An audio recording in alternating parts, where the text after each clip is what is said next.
I rather like the monk. I don't care what D&D's handbook says, the manipulation of life force energy doesn't have to be something magical. A scientific descriptor or learning it as a martial art like in Dragon Ball is just as good of a descriptor. As to this monk in particular, I wanted to make something using only the monk class. In other words, no racial features. Your most likely complication is going to be power loss. You have 3 powers with the Fade's Flaw, but they're all pulling from the same power source, your ki, aura, chi, nin, whatever you want to call it. This should apply to a few other powers, but I got the impression from D&D Beyond that it would only apply to the ones with the Fade's modifier. Now, the saving throws are Dexterity and Strength, so those should be the highest stats. However, I felt that the monk should not outshine the barbarian from my previous video when it comes to strength. I'll permit it to be equal in stamina though. Awareness should be somewhere up there as well. Monks should be perceptive with all that meditation, really learning to sense the world around them. Intelligence would depend on each monk's individual backstory.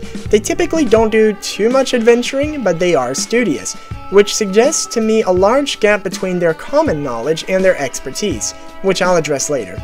The rest also depends on your individual monk, but as for defense, you must have high will.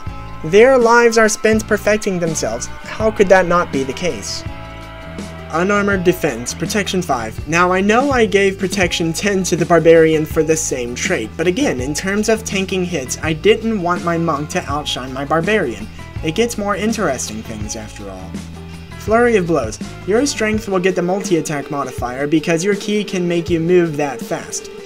Step of the Wind. It's supposed to double your movement speed, which in Mutants and Masterminds means you go from 2 miles per hour to 4 miles per hour. Nothing to write home about, but in medieval Fantasyland, a human moving 4 miles per hour might be notable. And Deflect Missiles. You're supposed to still take a little damage upon catching the projectile, but I've chosen not to calculate that in Mutants and Masterminds. You can use your ki to set your hand to sense and catch oncoming projectiles and launch them back immediately. In this case though, I'd reword that to simply deflecting as opposed to catching, just in case you meet Bowser and you want to send his fire back. Safe Fall, exactly what it sounds like. Stunning Strike. You remember that one girl from Avatar: The Last Airbender? The really happy one who worked for Azula? Yeah, her.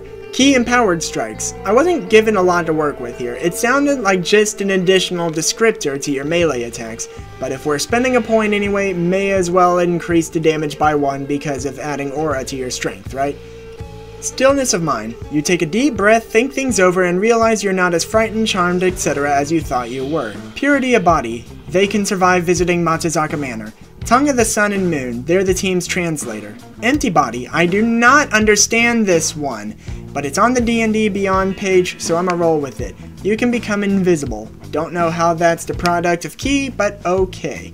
You can still be detected by smell, sound, infrared goggles, so don't assume you're the perfect stealth agent.